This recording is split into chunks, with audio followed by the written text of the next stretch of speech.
A critical and often overlooked component of every building is ventilation.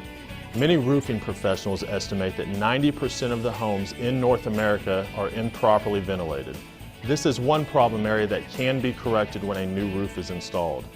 The attics you work on need effective ventilation to keep them cooler in the summer and drier in the winter. For your attic ventilation to be effective in combating heat buildup and moisture condensation, the entire underside of the roof sheathing should be ventilated continuously and uniformly. The best way to do this is to install intake vents and exhaust ridge vents and ensure that they are working together. Now, let's take a look to see how this is done. It is important to understand that a properly ventilated roof relies on a system of products such as Cobra Ridge exhaust vents that work in conjunction with soffit vents or fascia vents. To meet the minimum government ventilation standards, follow the 1 in 300 rule. GAF has developed a chart shown in the Pro Field Guide, ventilation literature, and the GAF website that can show you how much ridge vent and soffit ventilation is needed.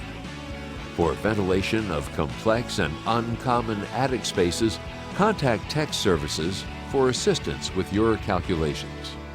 Cobra coiled ridge vent can either be hand-nailed or applied with a nail gun. You must have a 3 in 12 minimum roof slope and a maximum 20 in 12 roof slope. On structures without ridge boards, make a 1-inch cut along both sides of the ridge.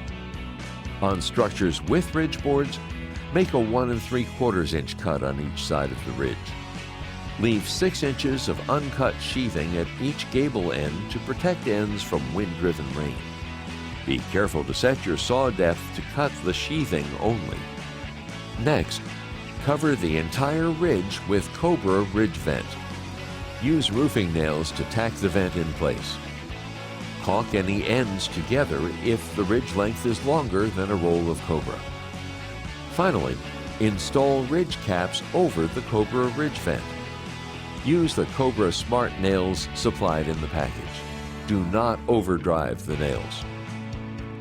When using the nail gun version, attach the nail gun adapter to the end of the nail gun and use the 1 3/4 inch nails supplied in the roll. Be sure to disconnect the air supply line prior to attaching the adapter. Always be sure to install the capping to match the shingles that are being installed. You install Cobra Rigid Vent 2, Cobra Rigid Vent 3, Snow Country, and Snow Country Advanced Ridge Vents in a similar manner. To understand the installation of these Cobra Rigid Vents, let's first take a look at some of the unique features of these ridge vents. First, there is the self-closing end. This unique design allows for very easily finished ends. There's no need for the caulking, end caps, rivets, etc. that some ridge vents need. Simply bend to conform to the roof and install. Second are the male-female tabs on the ends. All you have to do is align these tabs and butt the ridge vents together as you go across the ridge. Finally, there are the nail guide lines. When capping the ridge vent, use these lines to properly place your nails, and then cap the ridge vent with appropriate capping. Make sure to trim the second to last ridge vent section to assure the self-closing end is installed properly at the end of the ridge. While we are on the topic of ridge vents, let's take a moment to discuss ridge caps. Nothing dresses up a roofing job more than a neat hip and ridge installation. It is the crowning touch of the roofing job. For the best protection, GAF offers TimberTex and Ridge Glass products that qualify for a lifetime limited warranty when installed with a lifetime warranted shingle like Timberline. It's the right choice for the customer, not only because of the warranty, but because they're designed to complement the color of GAF shingles. For more information on ridge cap and ridge vent products, visit gaf.com.